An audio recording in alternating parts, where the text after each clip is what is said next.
Greetings from the past, my fellow time travelers, and welcome back to another episode of The Ladder. My name is Ty, and we're back in the past, I guess, and we're seeing, well, those two and Takako. The two make for a pretty picture as they dance in the center of the ballroom. Even the phantom crowd's attention stays on them. It reminds me so much of Hana and I during the early days of our marriage. The honeymoon years, they call it. We were happy then too. All smiles and her sunshine, even with the normal dreary weather. Younger, we had less to worry about. Or at least, thought that way. I wished we could go on that way even with all that I did and had to do. But life has a way of catching up. There was work to be done. Although we had to stay the loving, perfect couple in public, I could not afford to look so weak. To appear tied down to someone else, to those who knew who I really am. I had to harden my heart when I have business, but it hadn't always been so easy to just switch that part of me on and off. I should be concerned about their intrusion too. Ask what in bloody hell they are doing in my house, throwing a party as if they own the place. Ask myself how the fuck I didn't notice what was going on before, when the parlor and the foyer are both only a few doors away. There's a horrid feeling of envy. And though I have long accepted that I am a jealous person by nature, I have never felt such a strong feeling of envy as I have now. They were happy with each other, these people. But Hana and I, envy turned into anger. Anger for something I could not have. But I have the feeling that yelling and screaming at them won't do much of anything, anyway. None of the others have given me notice. I realize that this might not even be real. It dawns on me that these two are the people from the paintings, the ones all over the mansion. Which makes sense. I don't think I'm imaginative enough to make all this up on my own. This must be a dream. Or a really horrible high. Just then, I can feel eyes on me as I contemplate the absurdity of the situation. Yet, I find difficulty in trying to tear my eyes away from the two dancing. I manage. I regret looking away. Hi, Takako. Oh my god. The woman from the garden stands beside me. I can hear her rattling breath, menacing and chilling. Everything in me screams to run. But something pins me to the spot as she just looks at me, watching and waiting. The clamor of their voices fill the ballroom. Although they say such welcoming words, I do not feel comforted by the madness I'm experiencing. Their joyous voices turn sinister and foreboding to my ears. The chorus of people that shouldn't exist, threaten to overwhelm me, drown me even as I stand on dry land. The music still plays as the Phantom Quartet continues while I stand here, vulnerable and afraid, but the dance has already ended. And I'm afraid that I might just be tonight's entertainment. Attention is all well and good, until bullocks like this go down. These phantom people watch me, thousands of eyes scrutinizing, though they cheer for my return. Cajole me to dance and join the merriment. There are eager hands all over, pulling me in every direction, but they do not move me enough to remove me from the woman's gaze. Listen. Can you not hear them as they welcome you home? Your kind, our kind. You're one of us, my love. We are bonded by the blood we share. If I thought the voices were overwhelming before, it is nothing compared to how they are now. Their voices are loud, speaking in unison and echoing ever on in the places of my head. Oh, spaces of my head, okay. They welcome me back, as if I've always belonged, as if I was meant to be here in the first place. They call me all these titles and names that do not belong to me, and that man's face, the one with the empty eyes, flashes again before me. Once, fleetingly, like a new memory having burned itself in my mind. I have to struggle for air when I come back to myself after. I'm not. This isn't... The welcomes turn into screams at my protests. Pained and desperate pleas for my help, telling me that it is my duty to stay. Telling me that I belong among them. to them. Gentle touches turn near threatening, the warning scratches and the bearing of teeth by predators before they truly maim someone.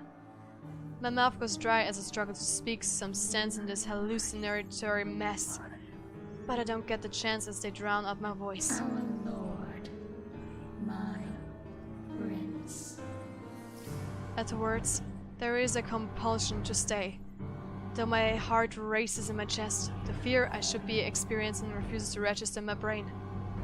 Mind and body war with each other, nearly tearing me in two. Oh, you finally returned to us. The compulsion to walk into her arms is strong, whispering in my head, tell me to go to her. They say that she is safety, she is home and heart. We have been waiting for so long. But repulsed at these thoughts, I wrenched away and turned with a small gasp. Without hesitation, I start to make a run for it. I nearly falter when an angry shriek pierces the air, inhuman and monstrous. I don't dare look back. I just run. I didn't care if this is a drug-induced hallucination or not. Just run! Out of the ballroom. And where to? You're not safe anywhere. Where are we there? A lone Luke heard voices coming from the nearby ballroom. When he decided to investigate, he was assaulted by memories, not of his own. And at the center of it all is the same woman who appeared before him the day before. And out of the parlor. It's only then that I bothered to look back, hoping and praying to the god I scorned that it did not pursue me. I would have run all the way out of the mansion too, if only someone didn't get in my way. I collide with a body much larger than mine and fall back to the ground, head spinning as I look up at the stained glass. Turning my head to the side replaces the colorful sight with a pair of shiny black shoes. Fatigue fills every inch of my being then, making me refuse to get up. Meanwhile, a familiar head of ginger hair looks down at me in bemusement. You really must look where you're going if you insist on running about. Do tell, where is the fire? Oh, thank God you're here. I do hope you don't have a concussion. Can you count backwards from 15 to 1 for me? Oh, fuck off, you wanker. Just help me up. I do not think insulting me if you do have a concussion is a smart decision. But no, really. 15 to 1. That woman, she was here. I told you to keep an eye out for her. The other man offers an arm and pulls me up to my feet then. But before I can storm off and pull him to the ballroom, he anchors me down with one hand and my shoulder, and the other touching the back of my head. No bruising or bump. That still does not mean that you don't have a concussion. If you are too lazy to count backwards, can you tell me your full name? Where are you currently? We don't have... Lucille Mitchell Wright. And this is the Ermengarde bloody fucking foyer. But we don't have time for this. You must make and have the time to make sure you are not broken in the head. I have already sent security to scour the whole house when I saw you running out of the parlor, Dummkopf. If the woman is here, they will have her. You will only be slowing them down if you plan to interfere. When he points it out, I realize that there are guards starting to filter into the house as we speak, with some already searching the nearby rooms. Armed and uniformed men go about in pairs, making it so that the house is in a flurry of activity. He lets go of me then, with the knowledge that I'm not going to keel over anytime soon. I was hoping that you would be tired from dealing with the young miss on my return. Instead, you come running and hit your head. Such a troublesome boy. Shall I be carrying you to bed, too? I can manage just fine on my own. Though I don't see how I can sleep until that woman is caught. It'll be easier to keep you safe in your quarters. This is twice we've known the woman to break in. I think we can safely presume that you hold her interest. He says it as a matter of fact in a tone that brook no argument. Not like I'll argue if it means I'm kept safe. The two of us hurry upstairs, though we remain watchful and wary of any potential threats to my person. We make it to the master's bedroom without any trouble, though, and two of the security are left outside the door. No problems at all. Not until we get inside. Johann's eyes scan the room wildly, a look of dread on his usually stoic face. And I don't understand for a moment. Looking around the bedroom, it's empty. But then I realized... Where's Hana? She came home with you from the hospital, didn't she? She's supposed to be here. I sent one of the maids to accompany her here, to let her rest. I feel the color drain from my face when he raises a hand to stop me from charging out there. Stay. I'm not staying in here while Hana stays out there. One of the guards will find her and bring her here. And what if they don't? What if that woman gets to her first? What if she already has her? That's not possible. You can't promise that. There's no second thought as I reach under my side of the bed and pull out one of my knives. I have no doubt that the other man can take me on if we are both unarmed. But with this, I can even the field. Or at least deter him from escalating the situation and risk hurting either of us. I'm going out there to look for Hana. And you're either with me or you aren't. I'm not risking Hana, and I'm not leaving her alone. Still, like a stubborn mule, he refuses to budge from the door. There's a withering look on him that I try to match. One that somehow I'm losing fast too, even with him not saying a word yet. Can you see yourself in the mirror right now? You are in no proper state to go looking for anyone. If it will make you happy, I will do the looking. But please, and don't make me repeat this, stay where it's safe, where security can find you. We already have one person to be worried about. Please don't add another one to it. Perhaps it is his tone. In spite of his general disdain for virtually everything that has to do with me, I'd like to think that over the years he has grown to care for Hana at least. Much as I loathe to admit it, I trust him with her safety over any servant in this house. So, in a quiz. You have 2 hours, Shirokin. I don't think it'll take that long to find one missing woman in this house. 2 hours. Any more than that, and I'm going out there. Of course. Despite his words, he lingers. If I didn't know any better, I'd say he wants to make sure I get in that damn bed and sleep before he turns away from me. What am I? A child? Watching me and treating me like one. There's the reason why we will never get along. Well, what are you waiting for? And the knife? The knife stays. Very well. Only then does he seems to get the hint. With a nod, he leaves, locks and closes the door behind him. Oh man, oh man, oh man. That doesn't sound good. And we're getting into the night where Ash is going to break into the mansion.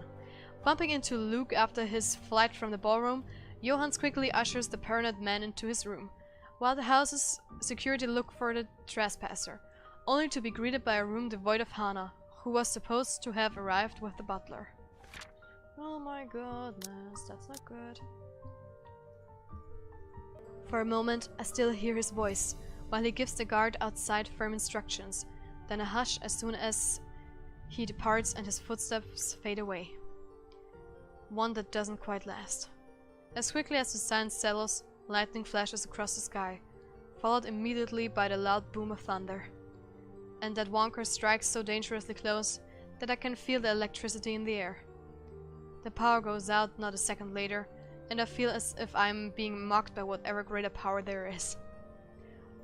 All is deathly still for a moment, but soon the rain starts once again.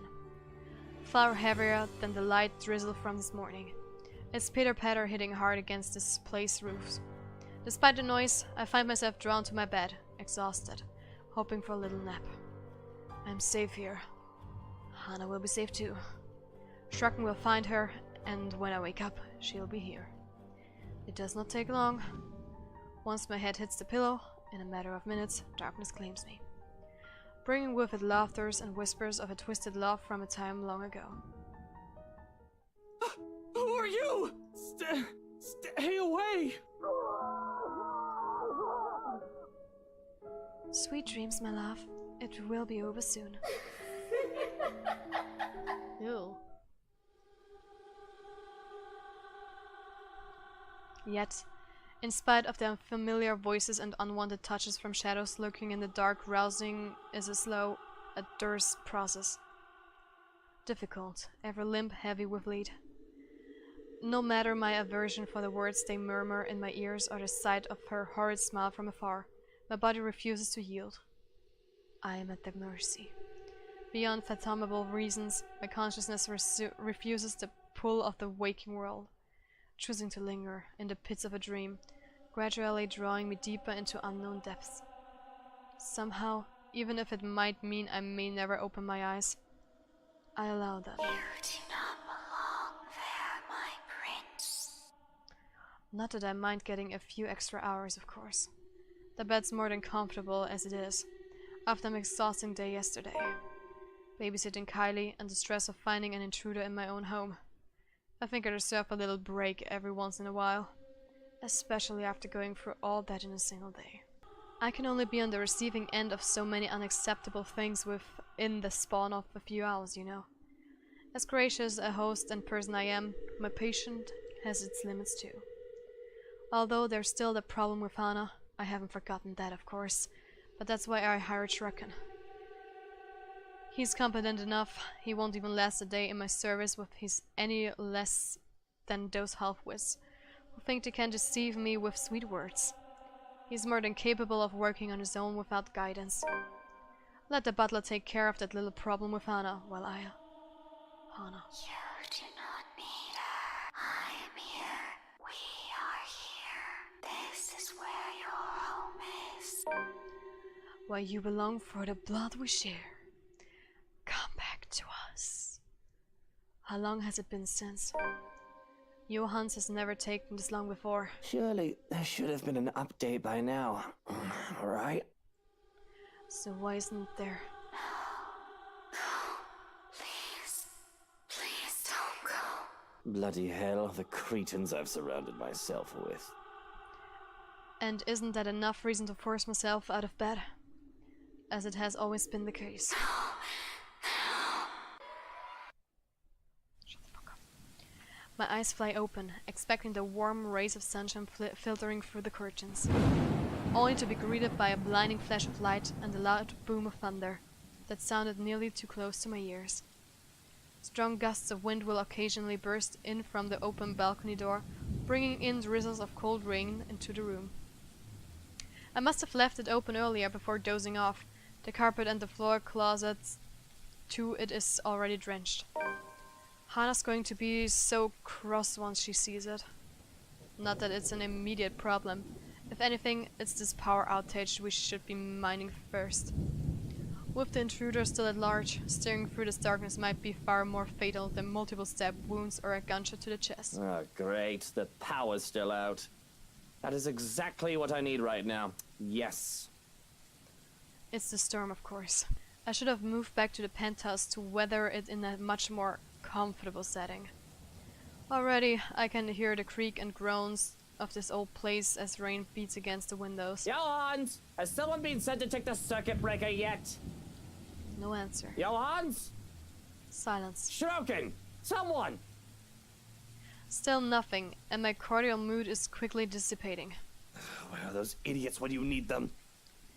It's really a wonder why he hasn't fixed us yet. Was I really out that long? Can't be. It has only been a few hours after midnight, if the time on my wristwatch is anything to go by. Unless I've forgotten to change it again after that last overseas trip a month ago. Though the delay is understandable, if he went looking for Hana, as he promised. But bloody hell, my safety is also at stake here. Cursing, I stay still, and letting my eyes try and adjust to the darkness, while my hands fumble for my slippers. If that butler isn't going to fix this, I may as well order the security posted outside to do it. It's probably just a blown fuse. Anyone with a brain can repair one. Grabbing my jacket, and with footwear finally on, I make for the door. Although, in haste, I pause briefly when a gleam catches my eye. On one of my drawers, underneath the clutter I've got to organize, the muzzle of a gun peeks out. Hana has never openly commented on my possession of it, but I know she does not approve of it, knowing the bloody firearms policy in this nation. Of course, I've not found much use for it in the 7 years we've been together, otherwise she would have already had it thrown out years ago. Doesn't mean it won't be useful right now. Without second thought, I seize it, sending the stuff piled above it onto the floor. Whatever. I'll get to it later. This blackout problem should be resolved first. Right next to my missing security detail, as it turns out. Where the fuck did everyone go? There were two, weren't there? Strachan had two blokes posted to stand guard for the night. I might be panicking for a bit earlier, but I'm quite sure I haven't gotten delusional yet. What? Did both of them decide to take a break? Because they think the master's already sound asleep and won't be looking for them? Damn nitwits.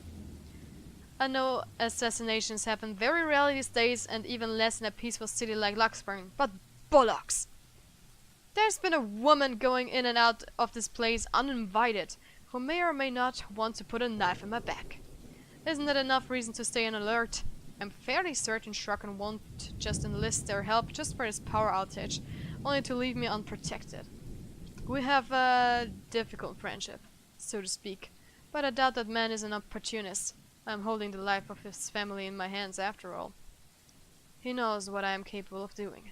He isn't stupid enough to do anything that will endanger them and save only himself. So, where then? Only my footsteps echo a long dark passage, and I am left gripping the handle of my pistol for some sort of comfort.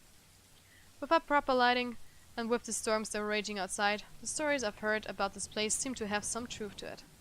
Some. If I'm reaching and wish to entertain myself for a bit, I say there might also be ghosts whispering in my ears. Calling. Of course. It's just the wind and the trees rustling outside. Nothing good will come of allowing these thoughts to linger when problems are piling up in front of me one after another.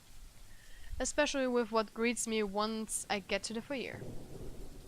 Oh, who would that be? Ooh, ooh, ooh, ooh. But well, whatever. Let's see. It should be somewhere over here. Thank you, fat fingers. Where are we? There. Luke Wright woke up to a storm raging outside, and with his whole house eerily quiet, power was still off and his butler was nowhere to be found.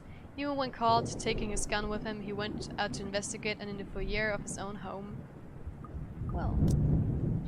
Though it's dark, the large windows illuminate the area much more easily than any of the other rooms. Oh, and from where I stand at the top of the stairs, I can easily make out their forms, recognize them even. It's all gone crazy when these intruders come into my house. I'm no stranger to a cop playing dirty. The smart ones knew that neither life nor criminals are going to play fair. And if one of this walk sort is in on this, I'm not surprised too. But Lily, the estate agent, she doesn't seem the sort. And Daisy too? What will Kylie think of her Miss Pink if the poor tyke finds out about this? Not to mention Mint. Hannah trusted her. I trusted her to be professional, at the very least, for fuck's sake. To top it all off, they all have the nerve to look surprised when I announce my presence. Well, well, what have we here? If I were any less sober, I'd say this is the beginning of a joke. Bloody trespassers. What is wrong with these people? Did they really think I'll be fine with them walking into my home like this? What are they even doing here? If I didn't know any better, they might also be behind Hannah's disappearance. That's right, my love. No? They must have a motive. Make them pay No. And it better be a good one. for all the wrong made to us. Shut up. Or a bullet to the head is the least all of them will deserve. Let's see. A photographer, a high school teacher, a real estate agent, an interior designer walk into a mansion. That's the start of a bad joke. But I'm going to end the episode right here.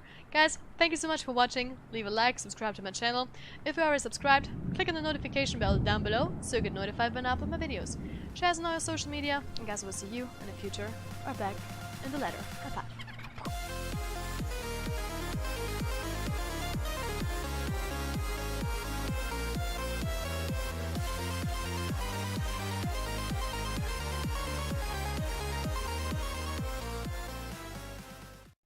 Oh, Luke.